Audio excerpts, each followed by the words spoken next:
ఒకరోజు ద్రౌపది తన చెలికత్తెలతో కలిసి నదీ స్నానం చేయటానికి నది దగ్గరికి వెళ్ళింది. సరిగ్గా అదే సమయంలో ఒక మహర్షి అదే నదిలో స్నానం చేయడం గమనించి తర్వాత వద్దామని అక్కడే వేచి ఉంటుంది. ఎంతసేపటికి ఆ మహర్షి నదిలోంచి బయటికి రాకపోవటంతో ద్రౌపది ఆ మహర్షి దగ్గరికి వెళ్ళి, ఓ మునీశ్వర, మేము ఇక్కడ చాలా సమయం నుంచి వేచి ఉన్నాము, మీరు వెళ్తే మేము స్నానం చేస్తామని చెప్పింది. అప్పుడు ఆ మహర్షి నది ఒడ్డున పెట్టిన తన బట్టలు కనిపించడం లేదని, అందుకోసమే నేను చాలా సమయం నుంచి ఇక్కడే ఉండిపోయానని చెప్పగా వెంటనే ద్రౌపది తన చీర నుంచి కొంత భాగాన్ని చించి ఆ మహర్షికి ఇచ్చింది. కానీ అది నది ప్రవాహానికి కొట్టుకుపోయింది.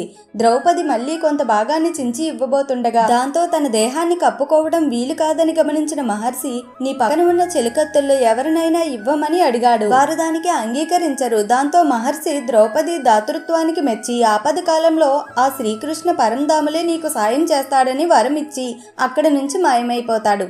జై Srikrishna. Please subscribe my channel.